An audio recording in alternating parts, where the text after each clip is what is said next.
And when I got to the States, I wish, I was journaling then, because I can't remember at what point this notion of being Black and therefore a minority and therefore lesser than, I'm not sure when that hit necessarily, but it doesn't take long. Welcome to Great Conversations with Nicola O'Donoghue, the podcast where everyday individuals share their extraordinary stories of struggle, success, and the wisdom they found along the way. Did you know that since 1995, the top 1% of earners globally have captured nearly 20 times more of the global wealth than the bottom 50%? Or that according to the Equality and Human Rights Commission, on average, Black workers in the UK with degrees earn 23% less than their white counterparts? Privilege, the inherent unfairness of the world, and the transformative impact of role models and mentors in helping others rise above their socioeconomic restraints are the topics I delve into with this week's guest. Micheline Ntiru calls herself a global citizen and philanthropist. I call her an inspiration and also have the privilege of calling her a close friend. Her journey is remarkable. It's one that's transcended racial barriers and broken into privileged circles. It was a genuine honour for me to have had this conversation with her. So sit back and enjoy the phenomenal Micheline Ntiru. Micheline Ntiru. Hi. Welcome.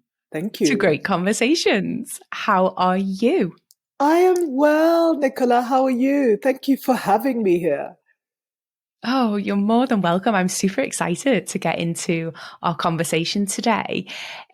Would you mind starting us off by explaining and telling us about who you are? Who is Micheline? Yes, that's always a tricky one. It's like, who am I today? But I would start by saying that I think of myself as a global citizen, a Pan-African, and someone who cares about trying to create an impact in my little way in the world, and specifically in Africa, where I've moved back to about 7 years ago. And so that would be, I think, the most consistent definition that I have of myself. I also really like this, when I say global, it's because I really, have lived in, I think, 7 or 8 countries. I speak a whole bunch of languages, and I really am interested in sort of the anthropology, the culture, the identity, of people from the world and from different walks of life. And I think that has always been part of me. Yeah. And I'd love to know a little bit more about younger Micheline. So what was it about younger Micheline that was, I think, that sort of set the stage for you becoming this global citizen that you talk about? Yeah, gosh, one thing that comes to mind is that my parents worked for the United Nations, first my mum and then my dad. And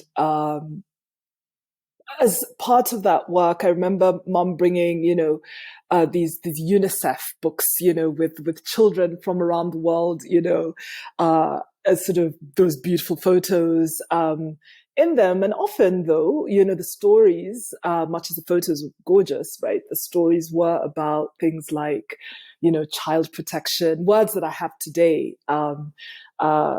need for better access to education and healthcare and nutrition. And, I sort of already knew that at 7. So on the one hand, I was really fascinated by these different people, and they just, they're kids. And so they were like me, but they just looked different. And on the other, though, I thought, okay, there was something that must have formed around, that social impact side that then came as an adult and weaved itself into my career. And where did you grow up? So tell me, when you're playing these games with your friends, where are you? Yeah. in So the world? I grew up actually not more than sort of 6 kilometers from where I'm sitting today. So in Nairobi, in the suburbs of Nairobi. So in Kenya, Mm. but very much in in a bubble, if you will, in a bubble because it wasn't, about being Kenyan and forming a Kenyan identity, but it was about this notion of being international, if you will. Mom and Mm. dad are from Uganda, and I knew that, but there was, I suppose, I didn't think so much about it. I just thought that I was another international kid, non-Kenyan living in Mm. Kenya. Yeah. Mm. And what are the things that you learnt in that environment? Really curious. I mean, it's such a unique melting pot, as you say, of just all nationalities and cultures. And so, what was that like? Like, what did you learn? What was your experience of just living in that world like? Oh gosh, let's see. Um, I think one is how unique and different and big and vast this world is. Some of those Mm. different cultures. At 9 to be able to just not 9, sorry, I really was 10 going on 11, to be able to think about, oh, so you live in like the half Liberian, half Italian who grew up in the Seychelles, just really expanded my notion of not just geography per se, but that, I suppose, mobility. I suppose the idea that, oh, so you can, really just be from all these different places.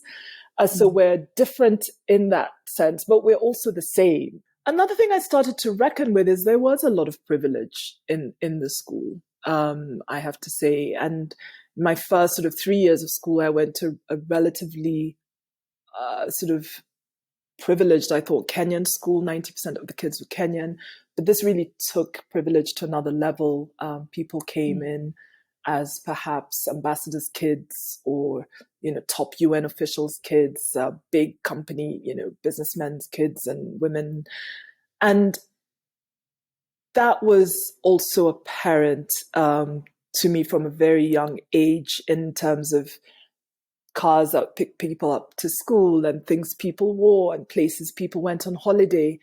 And I reckoned with that quite early because my personal story is understanding that my mom probably grew up middle class, if you will, from an African standard. My dad grew up poor, and he never let us forget that. And he grew up in a rural district, a rural area in a pretty remote district in Uganda, and he never let us forget that it was education, um, his own drive, determination, and hard work, that got him to the high school, that got him to the university, that got him to the job and out of Mm. poverty.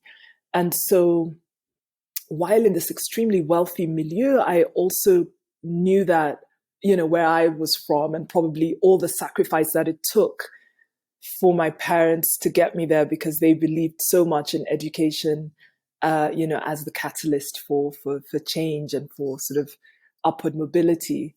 So yeah, I don't Mm. think I was every day sitting around thinking about this as I tried to whack people on the hockey court or whatever. But I did, I think all of this came to mind as I saw, as I knew what I was there to focus on, and I Yeah. knew sort of what means I had, and that it wasn't as much as the others, but that I had the opportunity to do really well in school.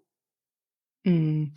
It's so fascinating what you're saying. Your exposure at a young age of this melting pot of identity. There's not such a strict hierarchy around culture, around what families look like, the integration of different races, cultures, religions. And what you're saying is, what I'm hearing is, at such a young age you were exposed to that, and the tolerance, the acceptance that must have come from just being exposed to that, because it's just normal to you. And I'm really curious to and it might not have been, but when you left that environment and you stepped into a world that is so intolerant, and maybe the word I'm looking for is binary, like, how did you experience a shock, an awakening? Like, what's been your journey around navigating a global intolerance to integration? And is probably my question. Yeah, no, absolutely. You know what? That international school experience, really was unique in that extreme diversity. Yes, and even I knew it at 10, going in, because from 7 to 10, at the great convent I went to, the primary school I went to, again, of privilege, it was 90% Kenyan. It was, I would say 90% Black Kenyan, and then perhaps a bit of other East Africa, some Ugandans and Tanzanians like myself. And then, there are a few white Kenyans and quite a few Asian Kenyans. And so that was it. And often, at 7, 8 years old, people would ask me if I'm one tribe or the other. There are two main ethnic groups in Kenya, or tribes, and they'd say, "Are you Luo or Kikuyu?" And that was sort of the only choice at 7 years old. I ran home to my parents and said, "What's that about?" They're like, "Oh, don't worry about it. You're actually Ugandan. You have nothing, it's different thing altogether." So that's what I was dealing with. And then in 2 years to have this, okay, this is the world. This is literally the map of the world. And then at 16, I moved to the States. I went to uni really early at 16, and my parents got jobs in the States. But before they moved to New York, I did my first semester in Florida, and then I would go on to finish uni in just outside Boston. And when I got to the States, I wish, I was journaling then, because I can't remember at what point this notion of being Black and therefore a minority and therefore lesser than, I'm not sure when that hit necessarily, but it doesn't take long in America because, of, say the media, first of all, the words that are used, I had never sort of been addressed as the Black person. Even in an international school, which at the time probably had equal sort of shades and lots of mixed race kids as well, that wouldn't be. I was the tall person, I'm tall, I was. Do you know what I mean? The ways you refer to people, and then I don't even know if people would say they're Ugandan in school. They'd just be Micheline. It's an unusual name. It would be the tall girl. It would be just other, right? So Black doesn't define you in Africa for sure. So it was quick. It was perhaps on TV, just listening to minorities. And then seeing forms that had, are you African American? They had another word for Latino then. They had Caucasian for white. It's just like these boxes that I thought, I'm not sure if I'm in any of these boxes. And then not a direct racial incident then, but just very quickly seeing things like the Black Students Association in college, and that's uni and the like. So that was uncomfortable because I didn't understand the history of it. I hadn't learned all the history of slavery and all the American and specifically African American history coming from the continent. So yes, that sort of ideal multicultural world almost fell apart when I started to see, okay, by the end of my 16th year of life, I could see that, we're supposed to be, and then there's the stereotypes attached, lazy and not clever. And what impact did that have on your identity and then the trajectory of your life? Because I imagine 16 is still such a young age. And as you say, you sort of landed up from Kenya, I'm assuming this, with this romantic, idealized version of what life was going to be like. And then you were confronted with this, I can only imagine, this really harsh reality. What impact did that have? Yeah, a couple of things I think. One is I sort of all of a sudden didn't have my support system, because I had moved alone, although my sister who's a year older was already in Texas. So she had navigated some of this. So I had Mm, her, let's say, phone calls to her, where, to be honest, I think the way we were brought up, sort of education first, do well. And so, that was my focus. And I thought, mm, it's not that I thought it was frivolous to be thinking about, what's my identity and was this person racist and why did they say this about Black? I wasn't thinking actively about these things. Just I was like, oh my God, yeah. let me get to the biology lab, and oh God, I haven't declared my major, and oh shoot, why did I get a B minus? That was Yeah. sort of top of mind, to be honest. Now, my parents moved after 1 year of my being in the States. They moved to New York, and I had a home now in New Mm, York, and that was great because that's the cushion, that's the kind of support, that's the, don't forget this is what you're focusing on. Don't worry about, some of this race, language and so on. You were an A student, and so why aren't you getting A's? That that was sort of yeah. how my parents, tried to neutralize any sort of, effects, from the institution that is biased, from the what can I call it, the infrastructure, the environment, right? So yeah, so I would say, Nicola, I was probably going through sort of erratic understanding of what it means to be Black in America. But what was Mm, intact was, that I do not think that I'm lesser than. I do not think I'm a yeah. minority. I will have friends of every race if I want to. Mm, And um, because my uni was very small, I was still in a bit of a cushion, I would say, mm, from some of the bigger forces of a biased and racist society. I would get comments like, "Oh, but you're not like them," and "Oh, but you speak English so well." Things that are really, sort of gosh. microaggressions. I know now, things that are Mm, extremely inappropriate and things that serve to actually separate, Black people. And I tell you this because I know that yeah. there's no way you know this or live this, as a white woman. And so these became like day to day annoyances. Oh, you have an accent. Oh, why are you so posh? Oh, you're African, you might be better. Oh, you're African. You know, we're American. So like, it's just a constant mix of trying to of pushing me into an identity that I didn't feel like. All of this countered by a very sort of cushioning and solid mom and dad, mom cooking matoke. Matoke is like the bananas that you eat, green bananas that you eat in Uganda, also found in places like Puerto Rico and so on.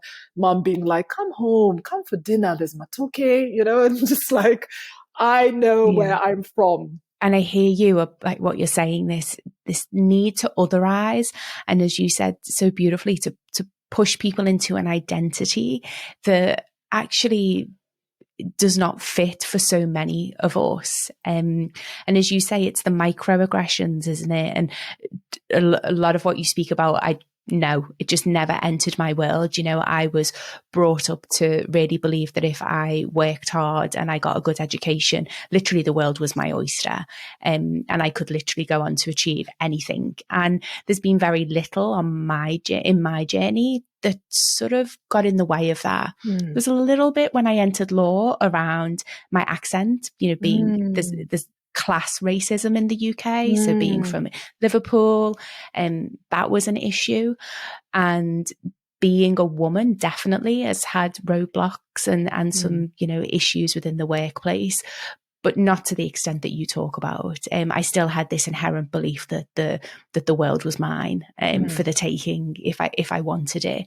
But it also Mm. actually sounds that it was similar for you, that the family and the grounding around you, and particularly how your father's story and what he had achieved. This idea of you work hard, you get a good education, and actually you can go and achieve anything that you put your mind to. Yes.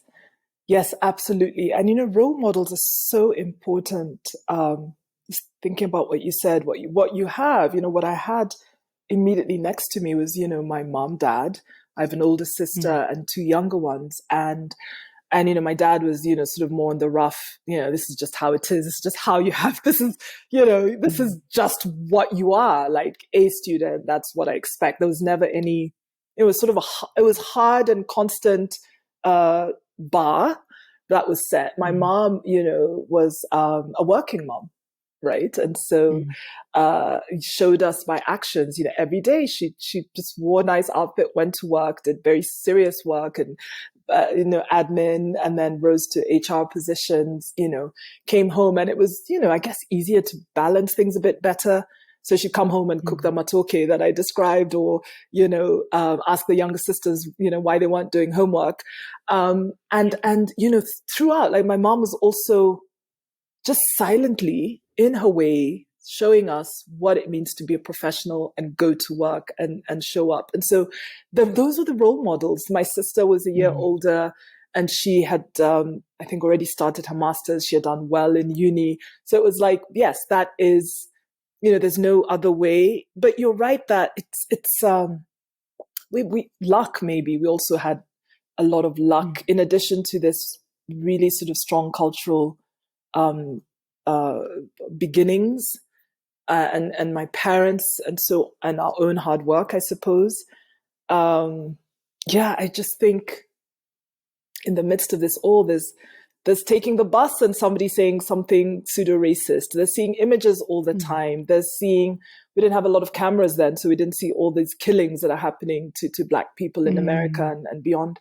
But mm. so I'm just saying that maybe we just lucked out. A tiny little misstep, could have sent, me or any of my sisters spiraling in the wrong direction, just because, again, it's like the shock of a racist structure and being constantly told and, constantly hearing where you're supposed to belong in it. Yeah, Now, yeah, lots of Africans in America will say, at least the ones I've met will say, no, we distance ourselves from the African Americans, we're here to work or we're here to study. But at the end of the day, you know, you're black, you're black. It's a physical thing. Nobody's going to say, oh, they were mm, Caribbean, they were Black Brit, they were New Yorker, yeah. they were, Tanzanian, So again, I'm just thinking about just one possible misstep and just everything could have come crumbling. So I'm really, also thinking about luck, quite frankly. Yeah. Yeah, and I mean, it's that sliding doors concept as well, isn't it? And what you Mm, talk about is the power of visibility, as you say, and role models, because you, if you can see one, then you can be one. It's that sort yes. of old, sort of adage, isn't it? And it is so true. You're growing up, as you said, in a household where you had a mum and a dad who were both successful, and clearly their narrative was you can be whoever you want to be. You work hard, you get an education, the world is yours for the taking. And that was your anchor as you navigated the external environment. A lot of people don't have that. It's also why it's important to have these role models and stories in the external environment as well. Because if you're going home to an environment where you're not hearing those messages of can and greatness and hard work and, sort of self-worth and self-love in your home environment, it's important that you're getting that from other sources. And Yeah. that's what so often is lacking and missing, isn't it, in the Yeah. narratives, as other people's stories or these examples of success. Yes. Absolutely. Mm, Absolutely. And, mm, something that comes into my work today, is the idea of providing mentors, to other people, because I might take for granted that everybody has a friend. We made friends in uni, and it's been yeah. later in the UK, and it's been a while now, and I'm very blessed to have friends like you who have similar values, who work hard, who Mm, you know who really could serve as role models for people who haven't seen anyone like you.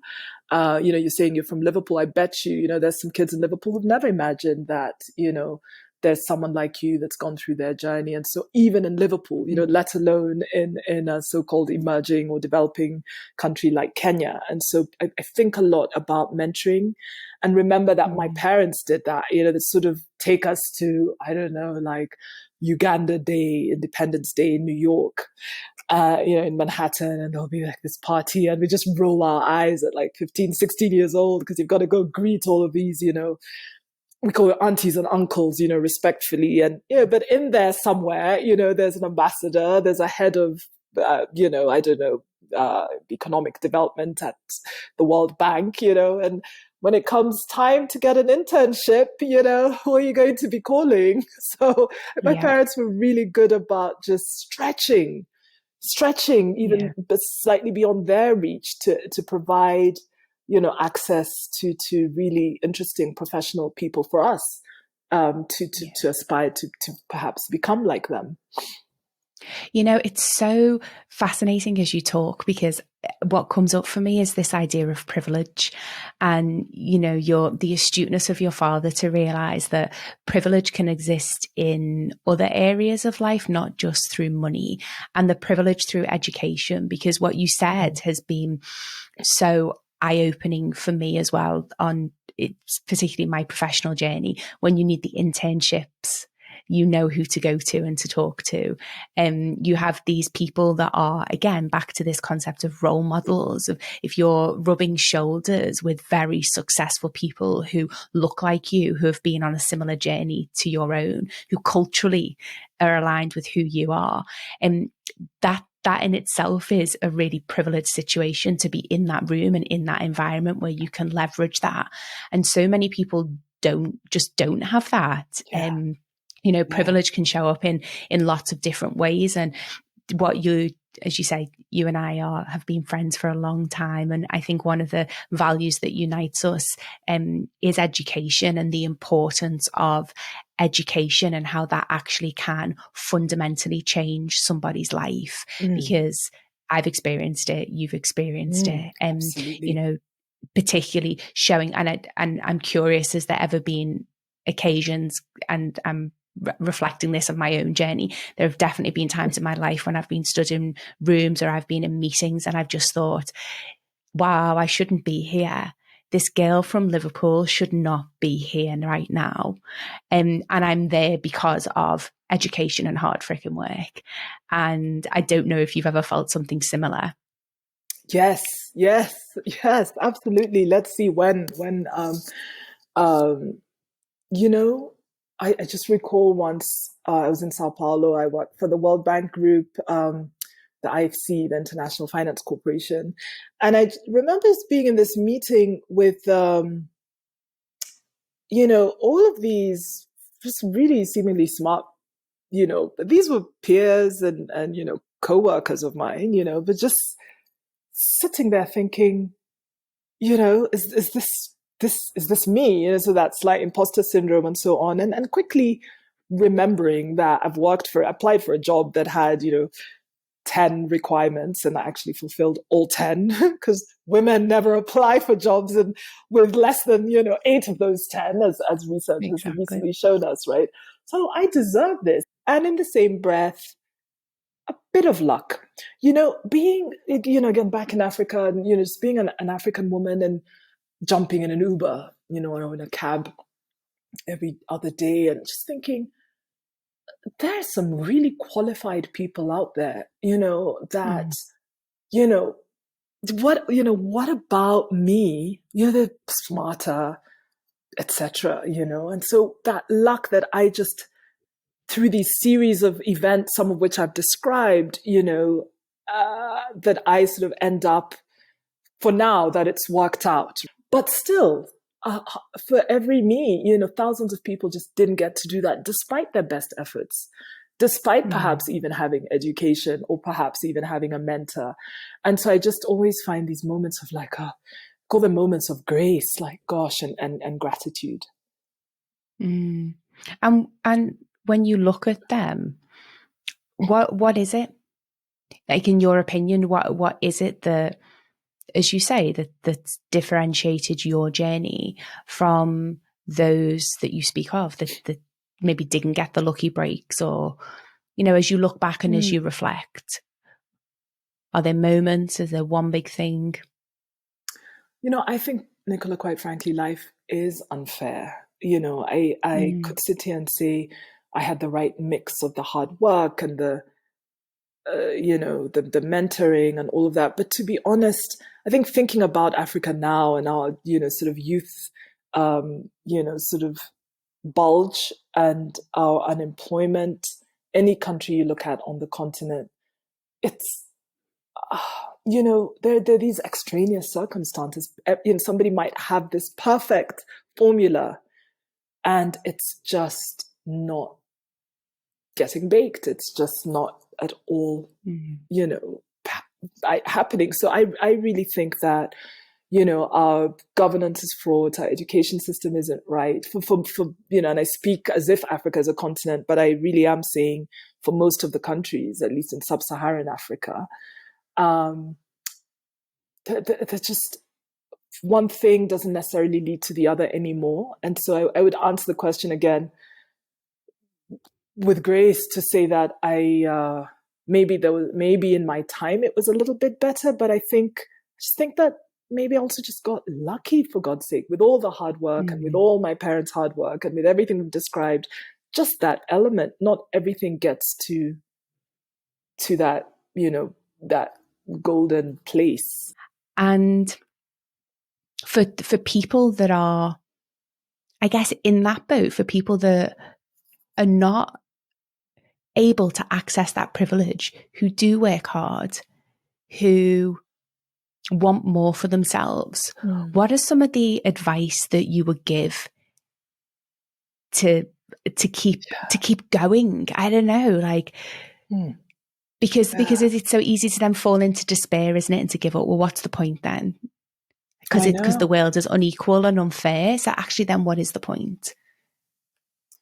I know, I know. It's really a tricky one. And I think about this often. One thing I try to do is to, open real opportunities, for people. So since I'm in Kenya now, I limit myself, say, to Kenya, actually Africa, and say, well, what can I do? So whether it's so, for example, there's a thesis that I think lots of people are realizing is that the sort of corporates and government just won't create enough jobs for Mm, young people. So I'm trying to think about what is the right mix. If somebody has a small business, for example, and just can't get into the bank to get a loan, what are some of the more sort of creative ways of getting them that little startup, funding? And sometimes it isn't a lot required. Um, in addition to finance, there are probably other things in my example of, a budding entrepreneur, so the mentors, the access to mm, network, the access to skills. So things that I can practically do, I do. There's this word we use mm, commonly. It's a Zulu word, that resonates across the continent and now internationally. Ubuntu, sort of mm, community, like coming together. We are sort of the village, if you will. Another batch of thinking is around the idea of self-actualization. I know this isn't for everyone because someone will say, well, I've worked hard, I'm thinking positively, I've visualized my future, I've done everything, what do you mean? But I think that we do hold ourselves back. So I do, where appropriate, I spend, time as a coach like you. And so in addition to my work as a business advisor or my work as a bit of an impact investor, I do a lot of work around just that mindfulness coaching, the what's holding you back. mm. Because there are some things intrinsically, the little gremlins, I call them, in our minds, but that, coming from somewhere. So if we can unlock that individual potential, I do think that could be helpful for some as well. What has been some of the biggest lessons you've learned through your journey to get to where you are today? Yeah, wow. in no order, one thing that I was thinking about today is never go it alone. You know, Mm. trying to crack a business problem, or even I have these gremlins in my mind, imposter syndrome problem. There's got to be someone, to talk to. So that's one thing I wish I had known and applied earlier on. Try and Mm. just share, don't isolate. In the worst of times, as somebody who's experienced that or something similar, or just says something in a way that unlocks possibility and positivity even.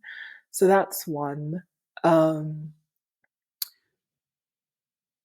a second thing I would say is, I struggle with this one actually, which is, humble, is humility the thing? Or, if you say that you're capable of, and you're good at this, and, I, speak 9 languages, 5 fluently, 2 okay, and the other 2, I could understand a basic conversation.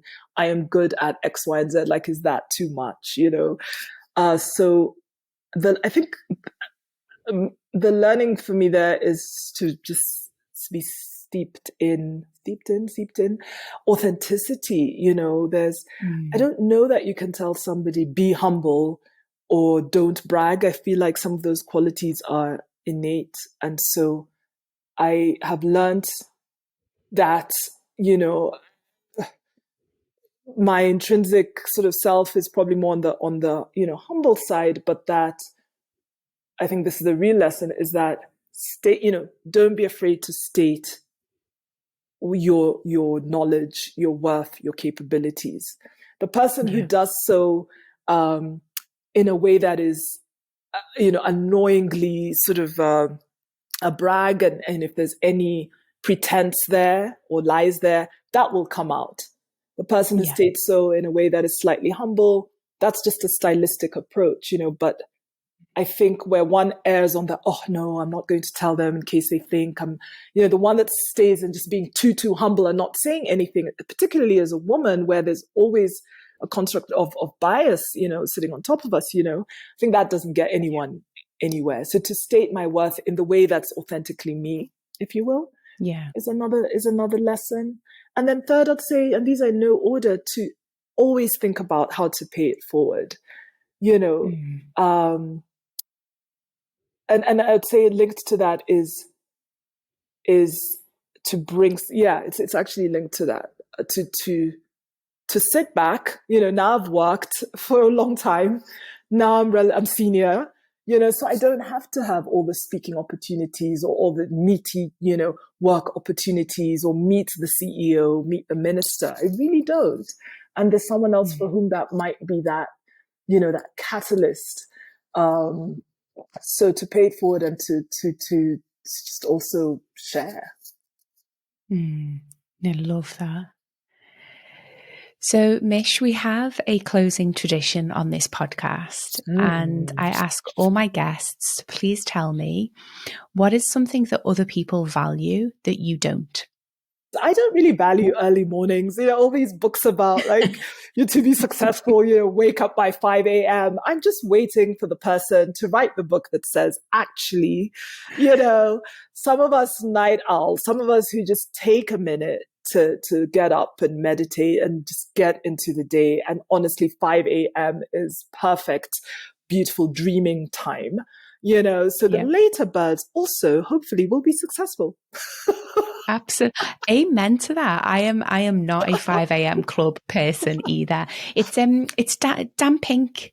He's written Yes. some books, hasn't he, on the sort of the different cadences that we have as humans and night owls. So yeah, I hear you. I love it. Well, Yeah. Micheline, thank you so much for your time today. Thank you so much for sharing your story and inspiring us with your words. Oh God, this has been wonderful. And as you speak, you've just got the best voice. And I remember at school we used to try and copy and say, it's amazing. It's amazing. I love the Liverpool accent. Get all those Londoners, How I love accents. And so next podcast, I will speak a few sentences in your accent.